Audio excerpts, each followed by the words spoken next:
Let's go! Eli Ricks enters the transfer portal, and the Florida head coach opening is there. Should we be worried about it?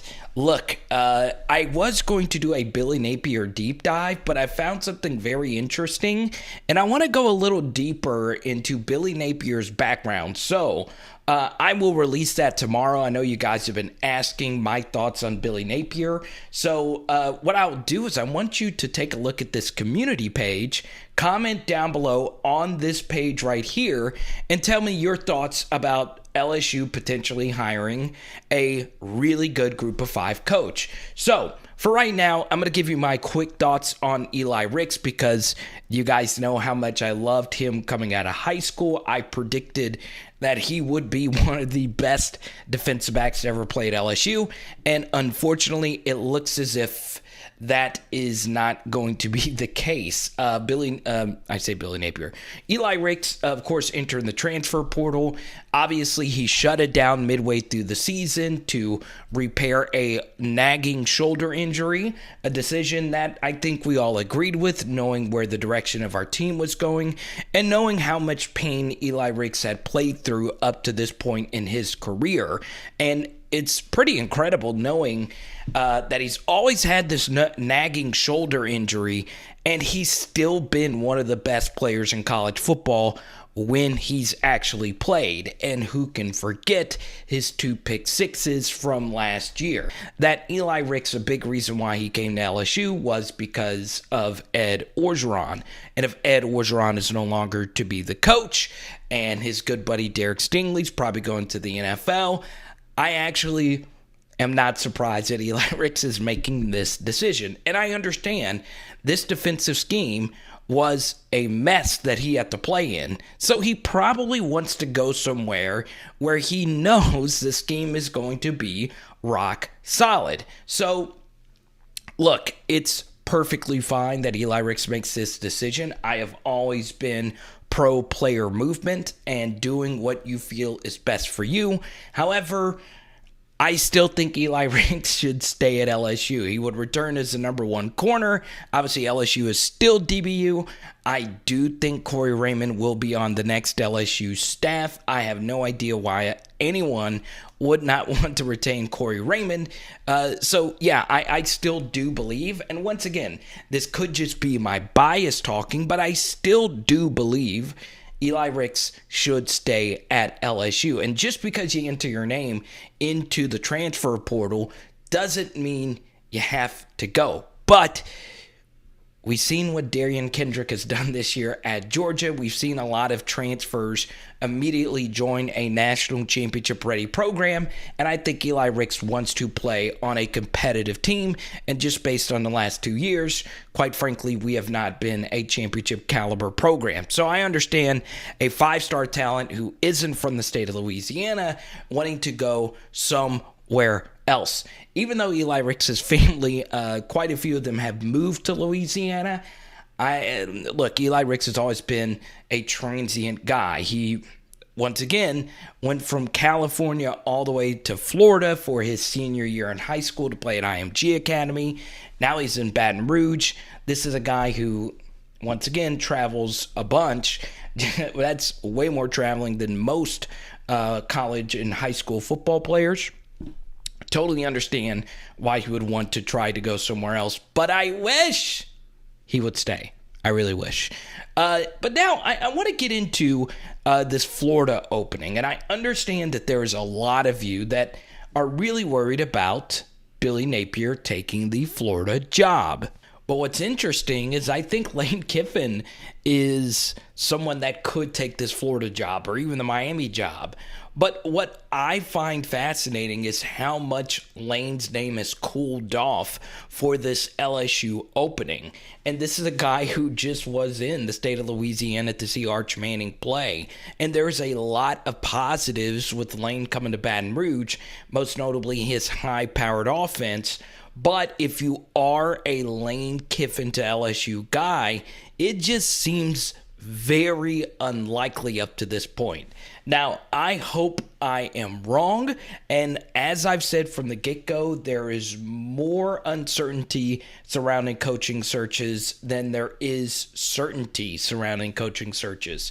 We're all guessing at this point. Every single writer that you read talks about how airtight the search has been, and the most fascinating thing about the search that no one has even mentioned up to this point is that Scott Woodward might already have an agreement set in place with a coach, and we're just currently waiting because that coach may or not be still coaching right now, or may or may not be coaching in an upcoming conference championship game. So if that is the case, well, we might just be waddling in the wind. Is that even a phrase, waddling in the wind? But what I will say right now to this point is that I don't think Lane Kiffin is going to be the guy at LSU. And even if you didn't like Lane Kiffin, that would have been very entertaining. I still think LSU should consider it, but at the same time, and I say this about any candidate out there,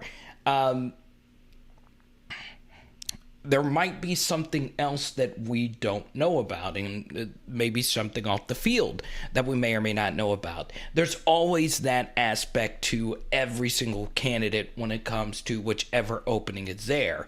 So keep that in mind, but as of right now, it does not look like Lane Kiffin is going to be the next coach at LSU, even though I will say my very first video when it came to this opening, Lane Kiffin was my number one candidate, and he is still firmly in my top 5.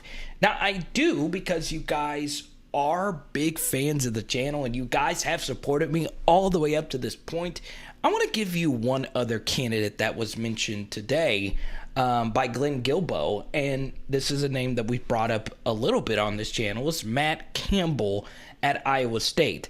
Now, things have not gone Matt Campbell's way this year, and there are a lot of weaknesses surrounding Campbell, including slow starts.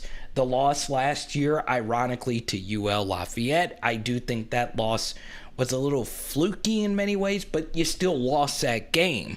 And on top of that, well, let's just put it this way. This is a guy who can't beat Iowa. This is a guy who's lost some games that he shouldn't have. And let's be honest with the roster that he has now at Iowa State. Yes, they fought valiantly this last weekend versus Oklahoma. They should have had a better year than what they've had up to this point. They did get a good win versus Oklahoma State, but still, their record should be better. But I will say this. If Matt Campbell did end up getting this LSU job, and look, it very well could be the case. You never know with these searches. I would not mind it. You look at his passing yards per game, it's actually a lot better. And it's really impressive when you look at his yards per play and all of that, knowing that his quarterback play, yes, he's had Brock Purdy, but still, his quarterback play has not been unbelievable. Yes, he's had really good running backs, Breece Hall now. He did have David Montgomery, who's one of the 10 or 15 best backs in the NFL right now. So, look, he's had some good players, but still, Matt Campbell's offenses have been, for the most part, really, really, really good.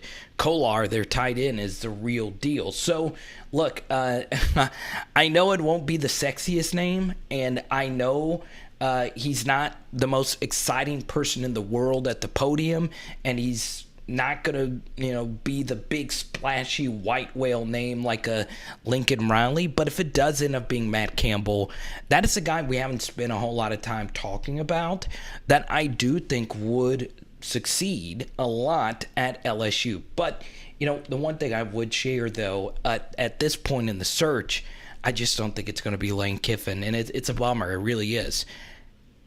However, this is a good part. This is a good part of the video. My number one candidate is still out there, right? And there's already been a report. And this is the only case. There's only been one candidate who has had an offer with years and money be reported by someone, okay? And that was reported by the J-Boy. And that number one candidate is still out there. And if you want to learn about that, it's interesting because it's the only report we know of with contract details, which can make you feel a little skeptical, but at the same time make you wonder, maybe he is the only candidate out there with an offer, and maybe he is going to accept that offer. Maybe, just maybe. But if you want to learn about that guy, boom, there you go. It's also Texas A&M week. Jimbo Fisher, Scott Woodward's ties are also there. If you want to see my deep dive on Jimbo Fisher, it is also going to be floating in your face. If you want to see either one of those videos, make sure you check it out. Oh, yeah, we got to sign off. It is Power Hour LSU. Boom! Eli, come back, man. We need you. Let's do it. Let's go. And we're doing some carne asada tonight. Liz,